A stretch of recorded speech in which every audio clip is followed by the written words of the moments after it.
Hey, Brian here with DIY Outdoor Life. Today we're going to be talking about air conditioners on our tiny campers. I'm going to be swapping out the air conditioner on this Bushwhacker. There's a couple different styles, we'll talk about that. I'm going to be referencing another video from a friend of mine that did a really good job making some AC repairs on the Bushwhacker, but I'm going to be swapping mine out. This one went bad. We'll talk about how to get the best efficiency and performance out of it. And I'll even show you in future videos how I run mine off grid. I do run my air conditioner on portable power stations and larger batteries. So let's get into this.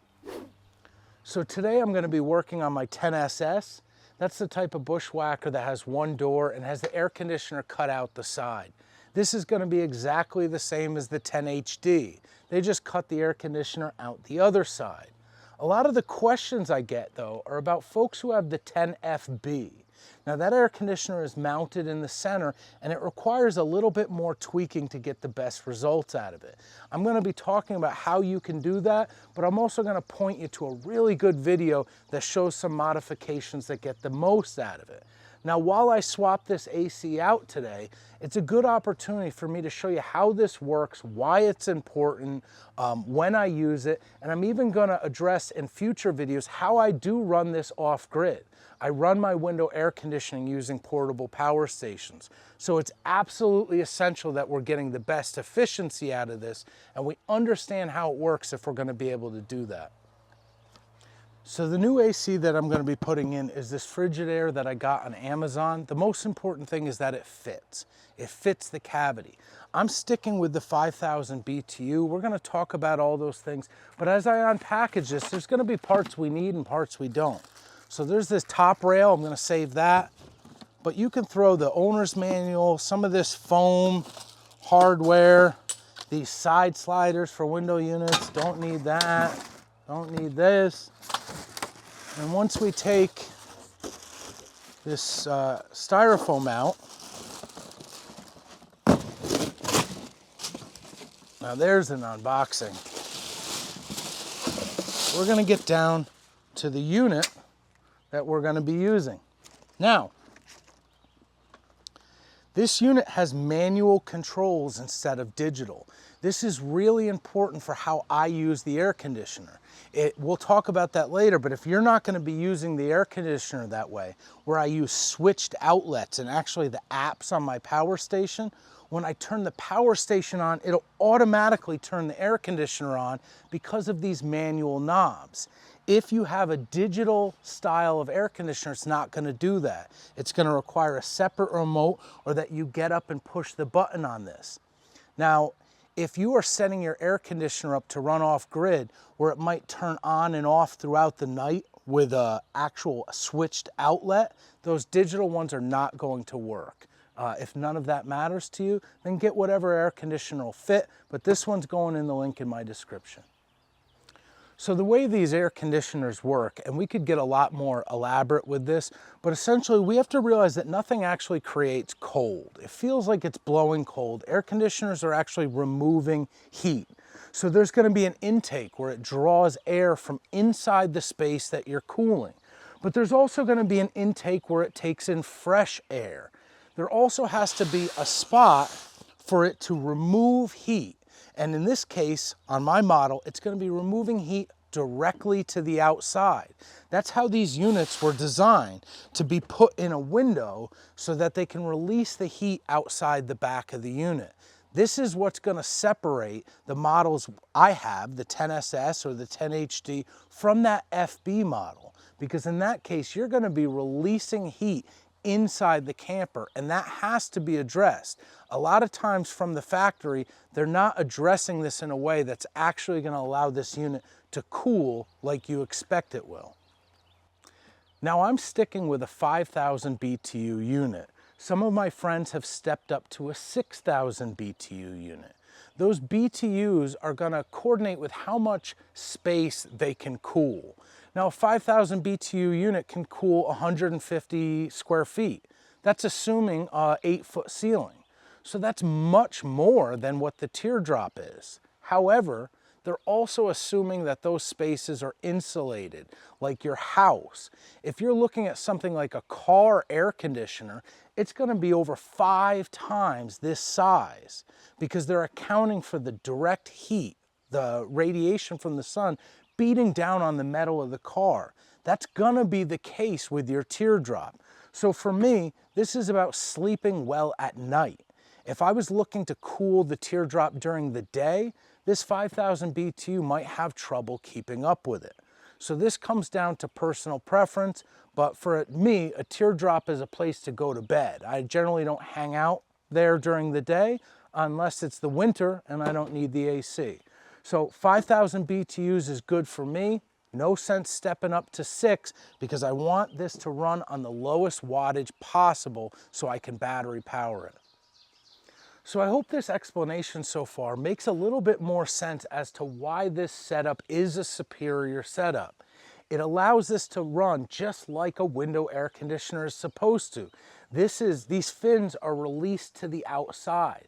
Now there's a trim piece around the front of the AC. We're going to check that out when we go inside.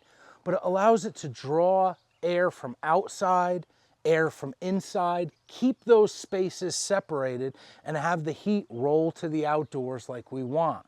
With that 10FB model, I'm going to send you to my buddy Matt from Outdoor Texas. I will put a link, I will pin a comment from Matt who has a video about how to insulate and add fans to that system on the Bushwhacker for the FB.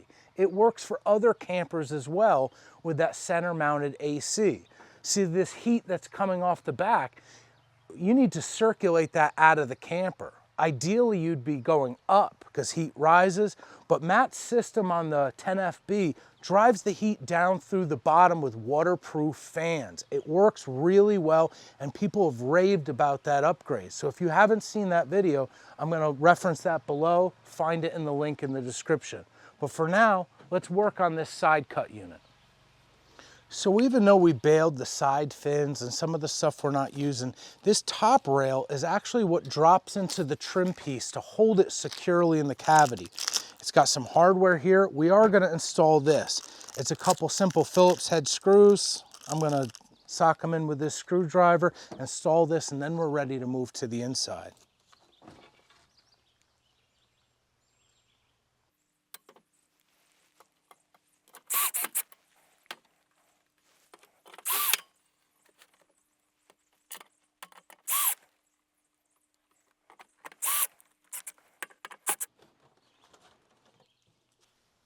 Besides the basic tools to do this job, I use like a box like this. You could use anything that substitutes for this. If you're working by yourself, it's really handy to have a stand to put the AC on when you're taking it in and out of the teardrop. So find yourself a bucket or a big square bucket, something sturdy to be able to do that. Otherwise, you're gonna have to work with 2 people inside that tight quarters.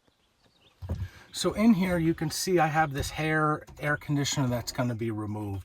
Now, I think I ruined this. I tried to fix it. The compressor's locked up. I think that came from off-roading and really shaking the camper around. If you're on bumpy roads, it's a good idea to wait 2 hours before you try to turn this on because the oil can kind of get tipped out of the compressor. But for whatever reason, this one's shot, so we're going to be swapping it out. Now, the most common cause of air conditioners not working well is that they get dirty. Either the fins on the back or this filter that slides out the side, that has to be very clean for this thing to work well. That's not the case with this one, but I figured I'd just put that out there.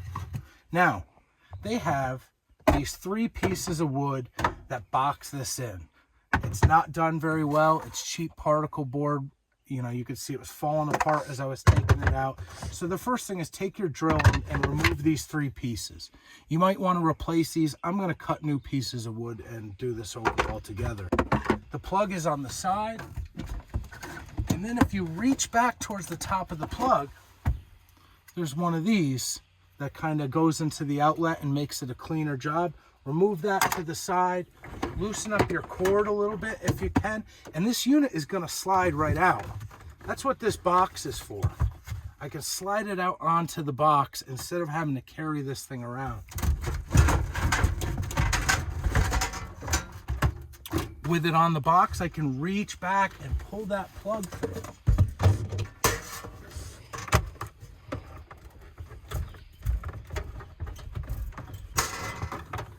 Now I can remove this air conditioner and prep the space for a new one. If any of you wondered what was in this cavity, you have the wires from your thermostat along with some wires that go to the light switch. This is not really nice wire management. You might want to clean that up. There is some additional vents that go to the roof to help with the ventilation process, but I don't think they work very well. This really relies on just the direct vent to the outside. They use some spray foam, typical Braxton Creek workmanship over here. I mean, I have no idea what's going on, but this cabinet is sturdy. This is the Romex and the back of the outlet that actually powers it. But the condensation is actually going to come out the bottom of the air conditioner and run directly to the outside. It drips outside the camper. That is the nicest way to do this. When you have one of the units that are located here, not only do you have to find a way to vent the heat, you also have to have a tube that catches that condensation and drips under the camper. This is a much more simple system. Just make sure it's pitched towards the outside of the camper, otherwise your water will roll back inside. So with the air conditioner prepped on this box, I'm just going to reverse my steps. I feed the wire through first. Push it through that hole and you can draw some slack through. The next thing I kind of do, and I don't know if you can see this really well, is I just tuck the wire to the side and it'll actually go underneath that drip pan. Now we're going to have to figure out how to do this. This wire is actually coming out the other side on this model, but I think it's going to be relatively easy to just pull it to the rear side of the trailer when I slide this in. Let's figure out how this goes.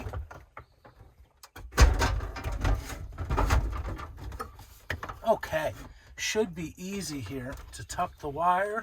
I do a little tuck and push. And now the next trick is to just get this top section, this little lip, to tuck up underneath that top rail. And that's going to give it a secure finish when we put the new wood on the outside.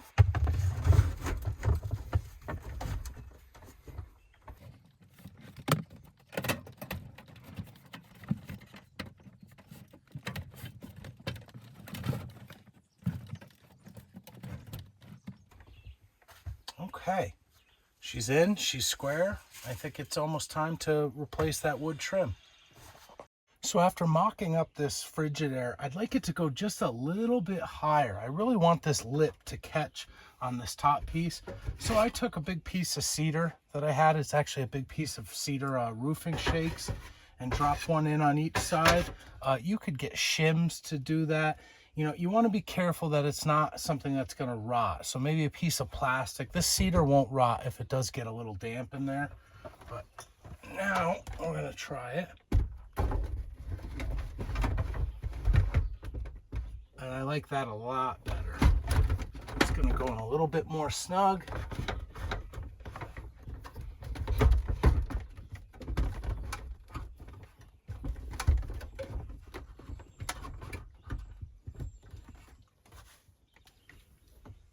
I'm going to put the screw through the top flange here up into the wood to kind of hold it in place.